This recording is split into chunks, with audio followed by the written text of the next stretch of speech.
Two polls show record approval for the Trump economy. A Fox News poll finds 55% of Americans say the economy is in great shape. That is the highest level in almost 2 decades. Also, a new survey, Gallup, finding economic confidence the highest it's been since 2000.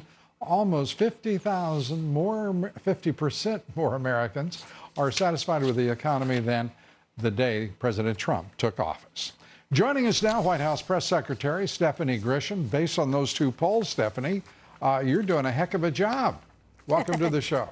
Thank you. And obviously, it's the president who's doing a great job. Yeah, he is doing all of that and frankly, more. Let's start with the nonsense on impeachment, your reaction to the defense. How pleased is the president with his defense attorneys as we've seen them Saturday and today?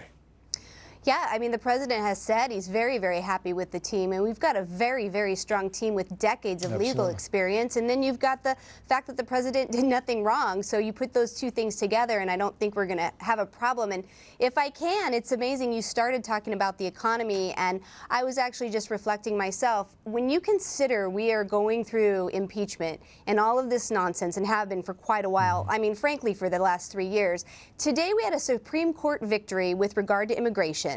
The president is actually brokering a Middle East peace plan, which is the closest I think any president has come to this, historic milestone. We've got USMCA on Wednesday. He's got 2 rallies this week.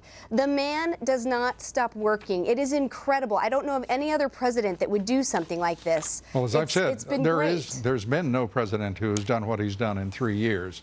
And he's also set, unfortunately for them, a new standard for the presidents who will one day follow him, some 6 years distant.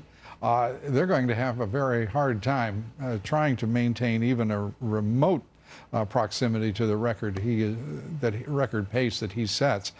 John Bolton, the president's former national security advisor, writing a book, a tell-all, if you will. I've never heard of such a thing. No one that I know, who I know, has ever heard of it. What a rancid, corrupt, absolutely disgusting move for him to have made. Yeah, it's really unfortunate. Here's a man who purports to care about the national security of this country, and to leave the White House and immediately go write a book. It's really disappointing, and clearly he's trying to sell a book. I mean, obviously the information came out with the New York Times last night, and then a couple of hours later, magically the pre-order link was live. Really, really unfortunate stuff. I'm sad to see that it's happening. We don't even know what's in the book is going to be true. The president has made clear that none of the things that are being claimed right now are true.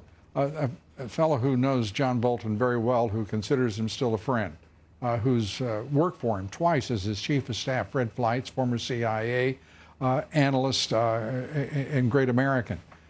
He suggested to John that he just get rid of the transcript, tear up the check, and move on. He is obviously so profoundly disappointed in John Bolton, as frankly are most of us who at one time thought he was a man of principle.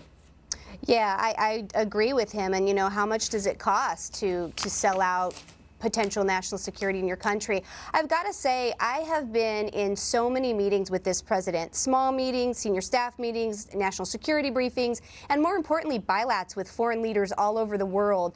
And it struck me from day one of taking this job that what the president cares about is taxpayer money, and he's always saying that European countries need to pay their fair share, and he is always looking at foreign aid that is being sent overseas and making sure that it's being used wisely and that there's no corruption tied to it. That is something I've truly seen from day one, and John Bolton knows it, and everybody knows it. It's really John sad Bolton, to see him doing of this. all people, should know all of the successes of this president, and many of those successes coming over the objection of none other than John Bolton. Stephanie, thanks for being with us. Stephanie Thank you so Grisham, much. White House Press Secretary, thanks for being with us.